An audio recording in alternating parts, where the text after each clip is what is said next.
In the dying town of Ravenshade, where fog clung to the crooked streets like a disease, there stood a church no one dared to enter.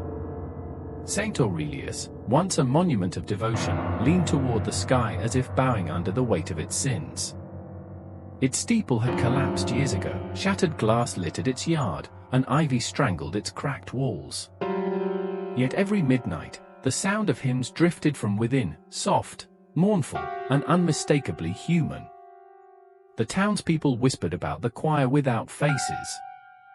A congregation that had once filled the loft, cursed for reasons no one agreed upon, their hymns now echoing beyond the grave. No one approached after dark. But for Daniel, Maya, Julian, and Elena, curiosity was more powerful than fear. They had driven for hours to reach Ravenshade, following nothing but a legend posted on an obscure forum. Julian was the ringleader, his eyes gleaming with thrill at every urban myth. Maya sat beside him, pale and anxious, clutching her scarf as if it could protect her. In the back seat, Daniel hunched with arms folded, muttering about wasted time, while Elena silently counted her breaths, her crucifix chain cold against her skin. When they reached the churchyard, silence greeted them. The air smelled of mold and stagnant water. A broken bell swung limply above, though no wind stirred. "Looks abandoned enough," Daniel said dryly, stepping out of the car. Julian grinned. "Abandoned's another word for ours to explore." Elena frowned. "Or maybe left alone for a reason." Maya didn't speak.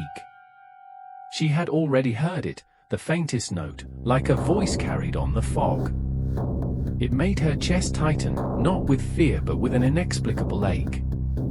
The heavy doors groaned as Julian pushed them open. Dust billowed, and the scent of mildew and ash rushed out.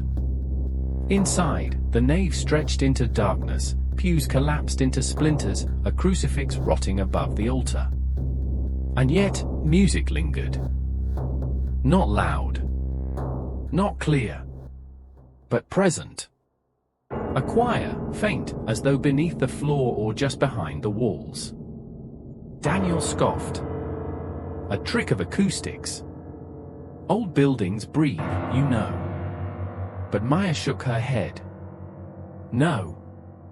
It's singing. They ventured deeper. Their footsteps echoed on cracked stone, and somewhere above, a board creaked though no one walked there.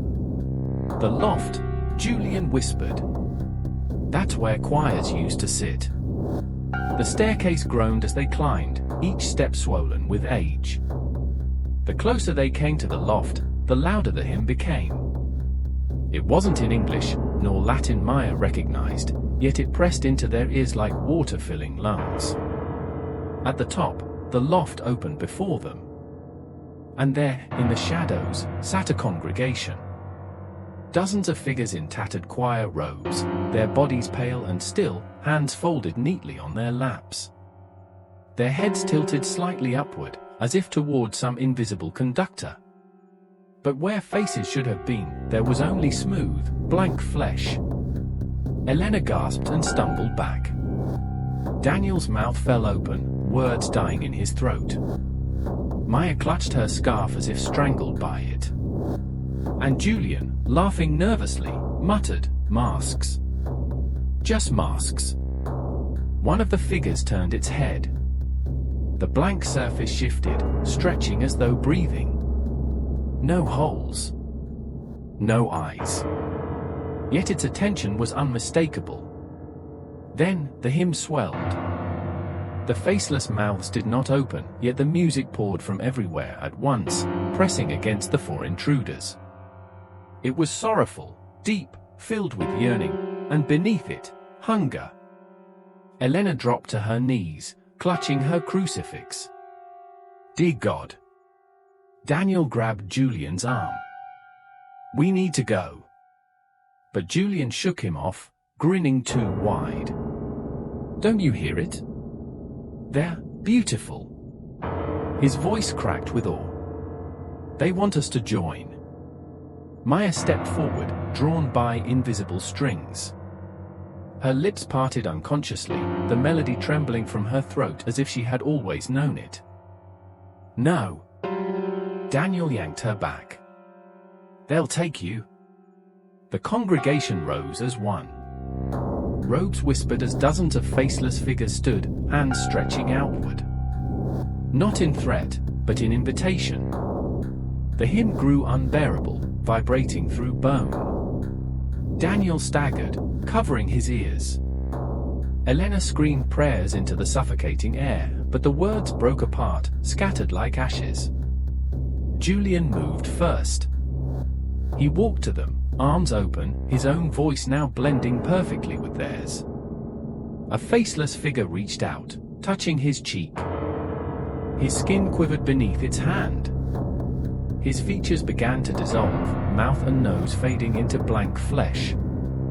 His voice no longer came from his throat but from everywhere around them, layered in the hymn. "Julian!" Elena shrieked, rushing forward. But Daniel dragged her back, his voice raw. "He's gone. That's not him anymore." Julian turned, faceless now, and lifted his hands like a conductor. The choir swelled behind him. Maya screamed and covered her face, but it was too late. She felt it crawling inside her skull, the melody embedding itself. 1,000 wordless voices begged her to stay, sing, become. Daniel shoved both women toward the stairs. The faceless congregation blocked the way, gliding silently, robes brushing the floor. Their hands stretched closer, trembling with need. Desperate, Daniel snatched a rusted candleholder and swung. It passed through one figure, scattering it like smoke before reforming again. Their hymn did not falter.